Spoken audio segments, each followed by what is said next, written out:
and welcome back to 10-Minute Prophecy, where we go through the books of Daniel and Revelation in 10-minute bite-sized chunks that you can easily digest during the day. We left off last time with a cliffhanger. The question was, which method of Bible prophecy interpretation does the Bible support? The reason we ask this is because we don't want to take man's ideas about it, we want to take God's word for it. Let's journey through the prophecy of Daniel chapter 2 to figure this out. If you haven't watched our previous video, please go back and watch it. Now, Daniel chapter 2 starts out with King Nebuchadnezzar having a mysterious dream he could not remember, which troubled him a lot. The king asks for his astrologers, wise men, sorcerers, and Chaldeans.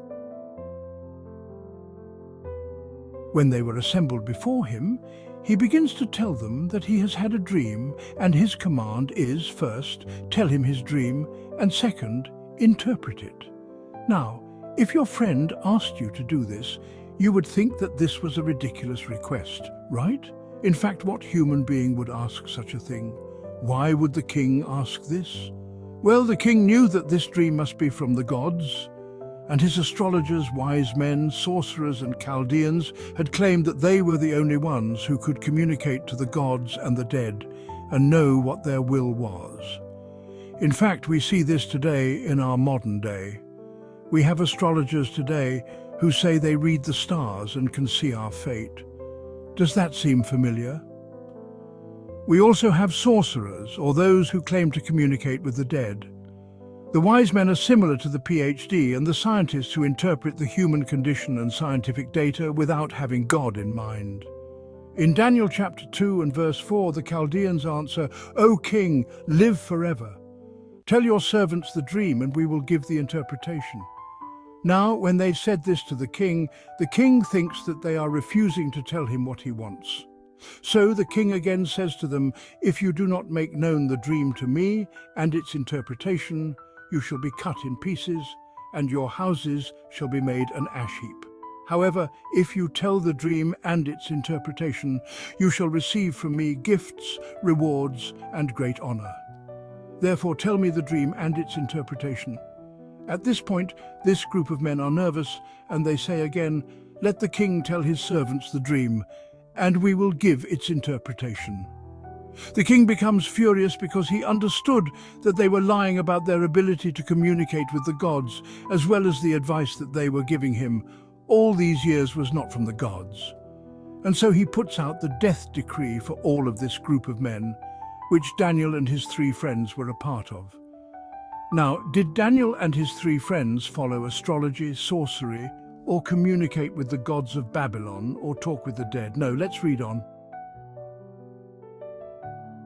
And so, when the decree went forth, Arioch, the captain of the king's guard, goes out to gather everyone up for execution.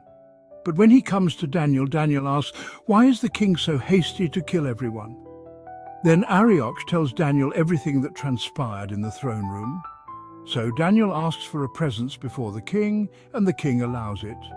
And so Daniel goes in, pleads with the king, and says, "Your Majesty, give me some time, and I will show you the dream and the interpretation." The Bible tells us that Daniel goes home, and he and his 3 friends get on their knees, and they begin to pray that God would show the dream and the interpretation. So then, after they pray, Daniel, that evening, gets the same vision that God had shown to Nebuchadnezzar, as well as the interpretation. Then Daniel wakes up in the morning and immediately blesses the name of God and thanks him for the dream and its interpretation. So Daniel goes first to Arioch and pleads for the wise men of Babylon not to kill them. Isn't that interesting, that Daniel would immediately ask Arioch not to kill the wise men? Why did these people matter to Daniel? This shows us the character of Daniel and also the character of God. Daniel shows compassion and mercy to those that are wrong and who worship other gods. What this teaches us is that it is because of God-fearing people that the wicked are spared.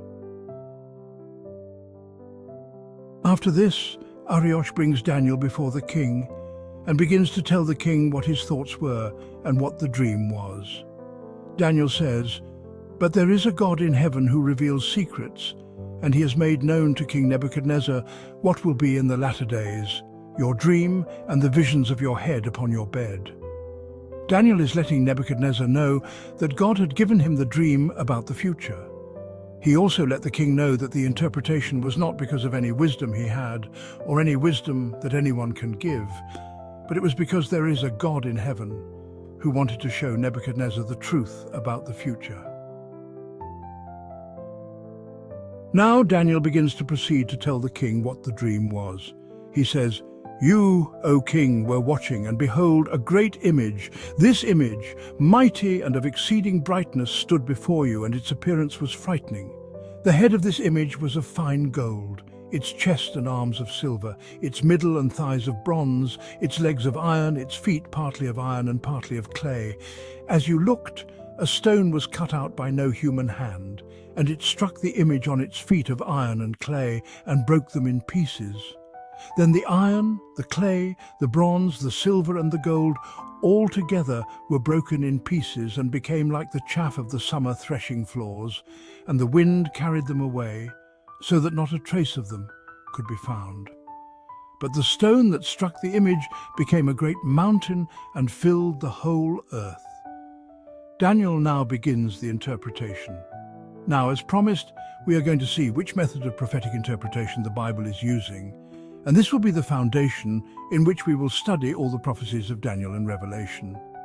What is that method? Let's see what the words of the prophet says, as this is the interpretation. "Now we will tell the king its interpretation. You, O king, the King of kings, to whom the God of heaven has given the kingdom, the power and the might and the glory, and into whose hand he has given, wherever they dwell, the children of man, the beasts of the field, and the birds of the heavens, making you rule over them all. You are the head of gold." Now, did you catch it? Do you know which method of prophetic interpretation God is saying we should use? Please comment below. This concludes our time together. Join us next time as we continue through Daniel chapter 2. We will also affirm the method of biblical interpretation that is supported by the Bible. Please remember to like and subscribe. If you are enjoying this series so far or have any questions, please comment below. Hope to see you soon.